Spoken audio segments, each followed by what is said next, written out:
Hey guys, what's up? It's Karl, and iPhone 13 rumors have kind of just hit us really hard in the past couple days. It's of course the next gen of iPhones. So we're gonna kind of talk what the latest rumors are, what is confirmed, and what we can expect in the next line of flagships for Apple's smartphone line. So you can see right in front of me, we've got the entire line right here. So all the way from the mini to the standard iPhone 12 to the 12 Pro, and of course my daily driver, the 12 Pro Max. So we're expecting the same lineup, so the exact same sizes. So 5.4 found in the mini, 6.1 found both on the 12 and 12 Pro, as well as 6.7 inches found in the behemoth, the larger 12 Pro Max. And we shouldn't be expecting anything too crazy in terms of the overall footprint, but something that is coming, which I've kind of talked about forever, is the notch size. So if we compare this to any Android device, pretty much any other smartphone, the notch on an iPhone is humongous. It's ginormous. It spans almost the entire width of the iPhone. So this is reportedly going to shrink in girth, in height. So the width will still stay the same. That's because we have all of the important sensors. So you've got Face ID, you've got of course the front-facing camera, but the overall height, or the girth, will reduce, and that's because the front-facing speaker will now be moved slightly more up. So I think we can shave off a couple millimeters there. Ideally, I'd love to see the bezels actually shrink on the sides. I think Apple can shave down a millimeter, but having a smaller notch size, I can't complain about that. Onto the Pro models, we're also expecting ProMotion. So that's found on the iPad Pro. It's the only iOS device that actually has a higher refresh rate, so that's set at 120. That's what I wished we saw in the iPhone 12 models, so that is finally gonna be coming to the iPhone 13 Pro model. So that's gonna be something that differentiates the Pros from the regular 13 lineup. And because we unfortunately are living in a global pandemic, we're in a COVID world, most people have masks on their face when they leave their house. Please wear your mask. Face ID typically doesn't work. So it's actually been revealed that Apple has patented something called acoustic touch ID. So that will be a fingerprint sensor underneath the display, so you won't sadly have any touch ID. I know that there's a lot of fans about that, but that's essentially a in-screen fingerprint sensor that generates waves and pulses. So it'll be interesting to see that across the range. I don't think they'd leave that to specifically the Pro models. Expect that new in-screen fingerprint sensor to kind of live across every iPhone 13 model. Switching to the back of the phones, expect the design to be very similar as well. So you've still got the very straight edges. That was a welcome upgrade, I think, to the 12 line. Also expect to see very similar colorways across the devices. So in the standard 13 models, we'll still see the white, the black, the standard blue, the product red. There might be a new unique color that replaces probably the blue. Over on the 13 Pro line, expect to see the standard metallic colors. So that's of course the white / silver, black, space gray / graphite, the gold model, and we will probably sadly say goodbye to the Pacific blue. And this was honestly my favorite colorway across. We've seen rumors of a purple 13 Pro, and I'm kind of mixed on that camp, maybe because purple isn't my favorite color, but for purple lovers out there, maybe this is the time for you to grab an iPhone, and that's pretty much what we've seen on colors across the board.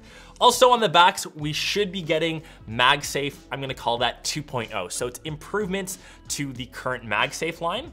And as we know, Magsafe is Apple's wireless charging system, so they're looking to improve the strength of the magnets.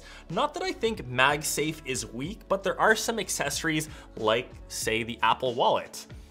I typically use this as my card holder. It doesn't really sit flush all the time, so maybe having an improved magnet would help with that. Just hopefully that doesn't interfere or mess up your debit or credit card that lives inside this little pouch. And if we actually look at one of the most trusted Apple analysts in the industry, Ming-Chi Kuo, he actually mentioned back in 2019, so it's been a while, we would see a new Pro end, or a high end, I shouldn't say Pro because we have Pro models, but a high end model of iPhone coming in 2021 that would actually be different than the Pro model. So whether that name be called the Ultra, I guess Samsung's in that space.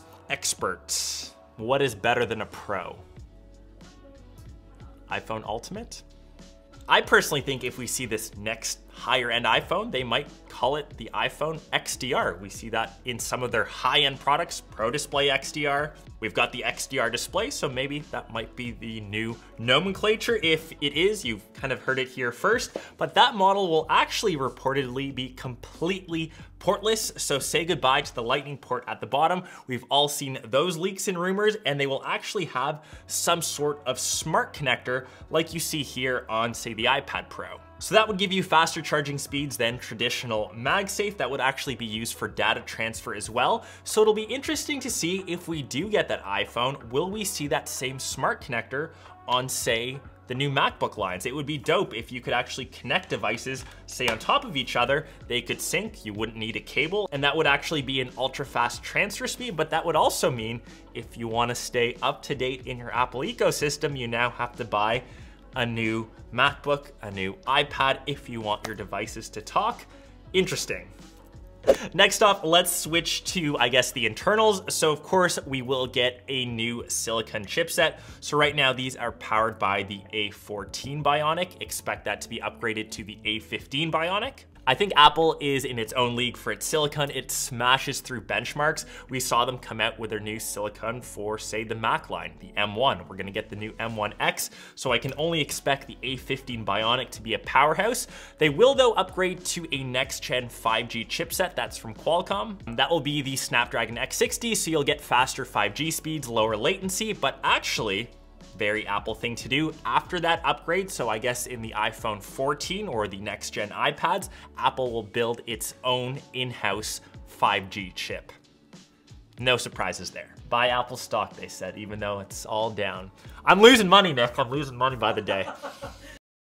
Moving on to the last piece of hardware, which is the camera modules on the back. This is kind of where we saw the least amount of confirmed rumors or what's gonna happen. So I really expect we're gonna see very similar sensors. So on the 13 models, the standard models, I think we're gonna still see the 2 camera sensors. That will just be the standard wide and ultra wide with maybe some improved software updates to make some of the computational photography a bit better.